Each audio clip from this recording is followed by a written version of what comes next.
తిరుమల తిరుపతి దేవస్థానం లడ్డూలో కూడా కొవ్వు పదార్థం కలిసిందంటూ సీఎం చంద్రబాబు నాయుడు గారు చేసిన వ్యాఖ్యలు మీరు ఎలా భావిస్తారు? ఇదంతా తప్పు ఒక ట్రాష్ లింగా మనం అయితే ఏంటంటే మెయిన్ గుడ్లవెల్లి ఇష్యూ ఒకటి జరిగింది. మెయిన్ ఇంకోటి ఏంటంటే చిన్న ప్రాబ్లమ్స్ ఉన్నాయి. వరద కానీ లేకపోతే చిన్నపిల్లలు ఇట్లా జరగటం కానీ చిన్న ప్రాబ్లమ్స్ ఉన్నాయి. అవన్నీ మభ్య పెట్టడానికి ఇది ఒక జస్ట్ ఒక క్రియేట్ చేసి లాగా క్రియేట్ చేస్తారు. కేవలం ఏమిటంటే జనాలను మభ్య పెట్టి దీన్ని మాఫీ చేయాలన్న ఉద్దేశం తప్ప వేరే విషయం అయితే ఉండదు. దీని మీద మెయిన్ పాయింట్ వచ్చి ఇదే ఉంటుంది. ఇవన్నీ ప్రసాదం మీద పెడితే జనాలందరూ మభ్య పెడతారు, ఇదంతా క్రియేట్ అవుతుంది అన్న ఉద్దేశం మెయిన్ కాన్సెప్ట్. అంటే ఇది మొత్తం డైవర్ట్ చేసి పథకాలన్నీ మాఫీ చేయడానికి ఇది వాళ్ళ ప్రభుత్వం మీద ఎలాంటి బురద లేకుండా చేసుకోవాలన్న ఉద్దేశం తప్ప అవతల పార్టీని బర్ధనం చేయాలన్న ఉద్దేశం తప్ప కాన్సెప్ట్ తప్ప వేరే విషయం అయితే ఏమి ఉండదు దీంట్లో.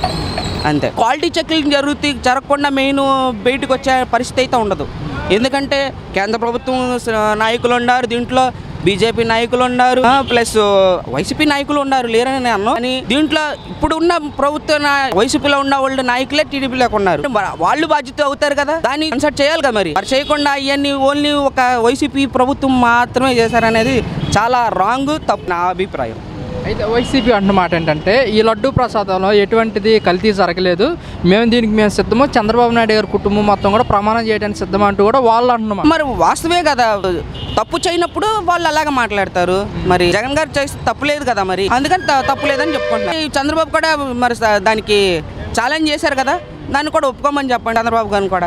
మేము ల్యాబ్కి పంపించి ల్యాబ్ రిపోర్ట్లు వచ్చాయి, దీంట్లో కల్తీ కలిసిందని టీడీపీ అంటున్నాం. టీడీపీ అదే చెప్తున్నాను కదా, ఇవన్నీ మాఫీ చేయడానికే మెయిన్ కాన్సెప్ట్.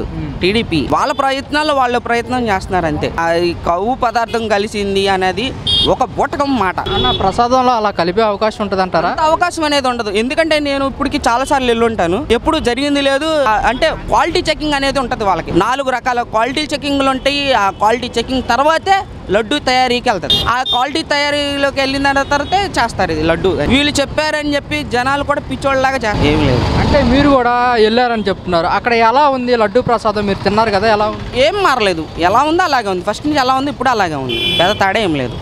రీసెంట్లీ వెళ్ళింది ఒక 2 months బ్యాక్ 4 months బ్యాక్ వెళ్ళాను నేను కూడా, ఏం తేడా లేదు నాకు కూడా వచ్చింది. 2 months బ్యాక్ క్రితమే జగన్మోహన్ రెడ్డి గారు అంటున్నారు జూలైలో రిపోర్ట్ వస్తే ఇప్పుడు చెప్పడం ఏంటి అని చెప్పేసి కూడా జగన్మోహన్ రెడ్డి గారు. మరి వాస్తవమే కదా, అది ఎప్పుడో జరిగిన విషయం అయితే ఇప్పుడు మాట్లాడటం అనేది కరెక్ట్ కాదు చంద్రబాబు గారికి. ఎప్పుడప్పుడే జరగాలి కదా. ఇప్పుడు నువ్వు ప్రభుత్వంలో ఉన్నప్పుడు నీ మీద బురద చల్లడం అనేది తప్పు, నేనున్నప్పుడు నా మీద చల్లటం అనేది తప్పు. ఎప్పుడప్పుడే అయిపోవాలి, అది క్లియర్ అవ్వాలి, లేదంటే అవ్వదు కదా అది. అయితే వైసీపీ అన్నమాట ఏంటంటే ఈ ప్రసాదం ల్యాబ్ రిపోర్ట్లు పంపించకుండా ఫేక్ రిపోర్ట్లు చూపెడుతుందంటూ కూడా వైసీపీ అంటున్నమాట. మీరేమంటారు? అర్థం కాల నాకు. లడ్డు ప్రసాదం ఏదైతే ఉందో ఈ లడ్డు ప్రసాదాన్ని ల్యాబొరేటరీకి పంపించకుండా టెస్ట్లు ఏమీ చేయకుండా ఫేక్ రిపోర్ట్లు చూపెడుతున్నారంటూ కూడా వైసీపీ వీళ్ళు టీడీపీ వాళ్ళు సర్టిఫికేట్ రాకుండానే ఎలా చదువుతారు? రావాలి కదా, వస్తేనే కదా మరి చెప్పాల్సింది బయటకు. అది చంద్రబాబు గారు ఆయన అధికారంలో ఉంది కాబట్టి ఏదో చూపించాలన్న ఉద్దేశంతో చెబుతున్నారు ఇవన్నీ, అంతే. అంటే ఏంటన్నా ఇది మొత్తం రాజకీయ కోణంలోనే జరుగుతున్నాయి ఇవన్నీ. రాజకీయ పూరిత కక్షత, అది జగన్ గారి మీద ఉన్న కక్ష పూరితమైన ఆయన ఏదో రకంగా లోపల తొయ్యాలి, ఈయన లాపడాలి, ఈయన నోరు నొక్కేయాలి, జనాలు ఆటోమేటిక్గా నోరు మూసేస్తారు. ఇంకేముంది? జగన్మోహన్ రెడ్డి గారిని నోరు నొక్కేయడానికే మెయిన్. ఆయన నోరు నొక్కేస్తారు అనుకోండి, సైలెంట్ అయిపోతాడు. నాకు ఎందుకు వచ్చిన కర్మ అనుకుని సైలెంట్ అయిపోయాడు అనుకో, జనాలు ఎట్లయినా పోతారు. ఇక ఇన్ని పథకాలు పెట్టారు, 6 అన్నారు, సూపర్ 6 అన్నారు. ఒక్క పథకం రెడీ అయింది, 100 రోజులు పాలన అయిపోయింది. 100 రోజుల్లో మేము అన్నా క్యాంటీన్లు ఓపెన్ చేసాము. పెన్షన్ ఎవరికి ఉపయోగం? ఎవడో ఒక సిటీలో ఉన్నవాళ్ళు తప్ప పల్లెటూరులో ఉన్న వాళ్ళకి ఒక్కడికన్నా అందుతుంది అది ఫుడ్. అందనప్పుడు ఎందుకు అలాంటి పథకాలు పెట్టడం ఉపయోగమా? ఉపయోగం లేదు దానివల్ల. యూజ్లెస్ అన్న ఉద్దేశం తప్ప వేరే ఉపయోగం ఏం లేదు దానివల్ల. నలుగురు ఉపయోగపడేది చేయాలి పథకాలని. ఇప్పుడు జగన్ గారు ఉన్నారు, అమ్మఒడి ఉంది, అవన్నీ పెట్టారంటే ఏదో ఒక నెలలో ఒక నెల కాకపోతే ఒక నెలకైనా డబ్బుల రూపంగానే చేతికి అందేయి, ఏదో దానికో కట్టుకోవడానికో చేసుకోవడానికో చెందడానికో దానికో ఉపయోగపడాయి. ఎందుకు ఇప్పుడు చంద్రబాబు గారు చెప్పారు, హామీ ఇచ్చారు, ఉపయోగం లేదు కదా అది. చంద్రబాబు నాయుడు గారు కూడా చెప్పడం జరిగింది, ఖజానా చూస్తేనే ఖాళీగా ఉంది. ఖజా ఖాళీ లేదు, అది ఆయన ఒక బూటకం మాట. అది మాట దాటేయడానికి చేసే తీరు అది, అంతే, ఏం లేదు. ఎన్ని వేల కోట్లు మైనస్ ఉందని చెబుతున్నారు, చూపించమనండి ఆ రిపోర్ట్ని. జనాలకు అందరూ తెలుసు, ఇటువరకు లాగా కాదు, పిచ్చోళ్ళు కాదు జనాలు. ఇప్పుడు ఎడ్యుకేటెడ్గా ఉన్నారు అంతా, ప్రతిదీ బిల్ టు బిల్లు ప్రతిదీ ఉంటుంది.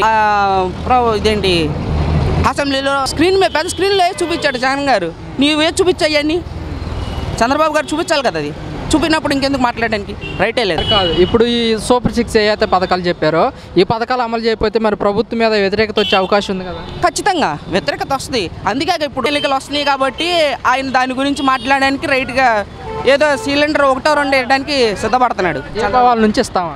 ఆ? దీపావళి నుంచి ఇస్తామా? అదే అవన్నీ పూటకం మాటలు అవన్నీ ఏది ఆగస్టు 15వ తారీఖున ఇదే ఆర్టీసీ ఓపెన్ చేస్తున్నా ఉన్నట్టు ఇది కూడా అంతే. ఆ టయానికి అది కూడా అంతే.